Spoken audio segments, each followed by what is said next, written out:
This movie is uh uh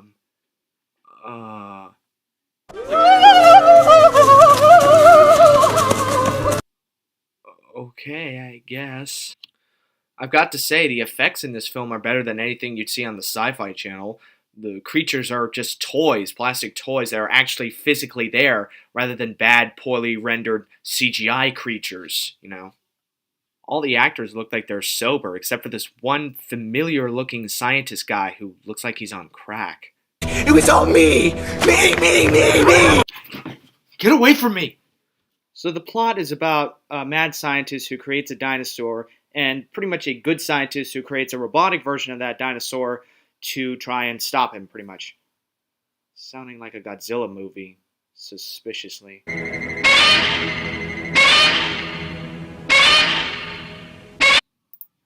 So Professor Wannabe and this guy Hooper, who's a twin brother of a guy who died in the previous film, get sent back in time to the Cretaceous period, which looks like a park in Northern California, by Professor Bobbington, the evil professor. He was able to get a hand on Wannabe's time machine, and along with sending them back, he sends back the T-Rex and the Roboraptor at the same time.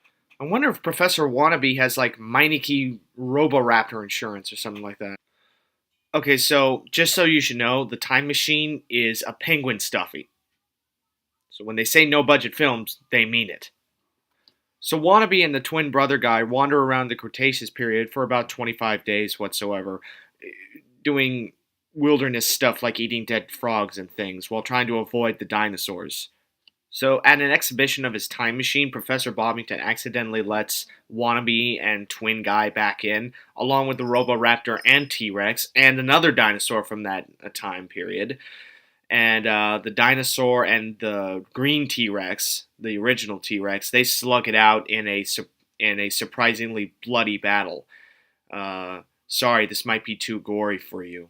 Wow, and I thought Friday the 13th was violent. So while the normal T-Rex is getting pretty much teabagged by the green T-Rex, Wannabe and Twin Guy in the yellow shirt go to chase down Bobbington. And Bobbington fends them off with what I'm assuming is his Bobbington Jutsu.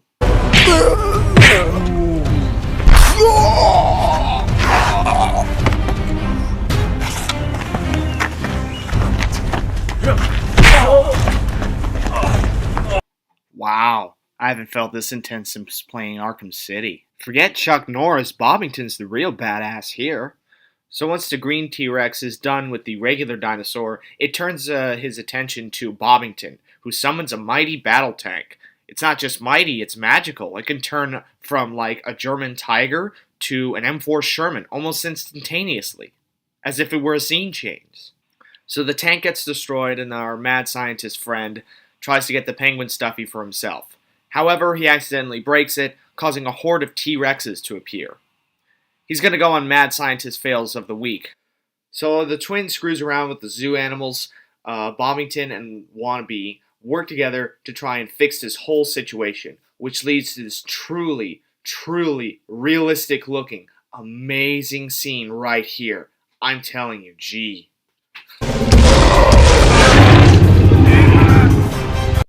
It's like you see it on National Geographic. So when all hope seems lost, another Wannabe from the future comes in to bring like a second remote to Bobbington and the first Wannabe, if I've got it right.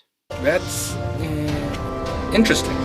So the first Wannabe smacks the head of the first penguin stuffy, making all the dinosaurs go away, especially the one from my favorite part. And pretty much that's how the movie ends. So I guess the pros of the movie would be it's pretty well made for like a home movie with just practical effects and toys. Obviously, the best acting is with Bobbington. He's the best actor in the whole movie. But the other actors were okay, I guess. My only cons with the movie is that there's certain shots where you can kind of see one of the actor's arms, or you can see the director's arm when he's managing one of the little toy puppets. The acting is okay. All the other guys could emote a little more. The director actually appeared in one scene as one of the clone guys with the white shirt. He was fine too. Nowhere near as great as Bobbington, though. Bobbington was easily the best part. I like the pacing of the movie. Doesn't go too fast. Might be a little slow for me, but when it comes to the jokes are pretty well timed, too. I'm going to be pretty short when it comes to the special effects. When it comes to special effects, Michael Bay would be rolling in a grave right now if he had one. Like I said before with the acting, everybody looks sort of mellow, except for Bobbington, who looks like he's kind of nuts. As I said before with the sets, I do like the setup for the Cretaceous era especially. It looks like some sort of park in the suburbs. As for the somewhat interesting sounding plot, I've talked with the director. I work with him actually. Uh, don't worry, he hasn't gotten any lawsuits from Toho yet.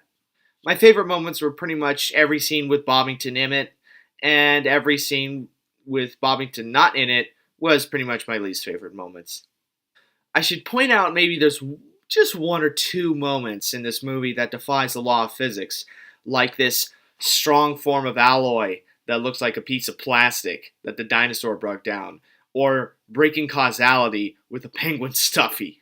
I found those pretty interesting. Look, I've just defied causality myself. My hair's different. My shirt's different. It's amazing, isn't it? You should go see this movie. It's amazing too. I recommend it. I'll leave a link in the description for Great Nate 98's channel. This is Death on the Dance Floor, signing out.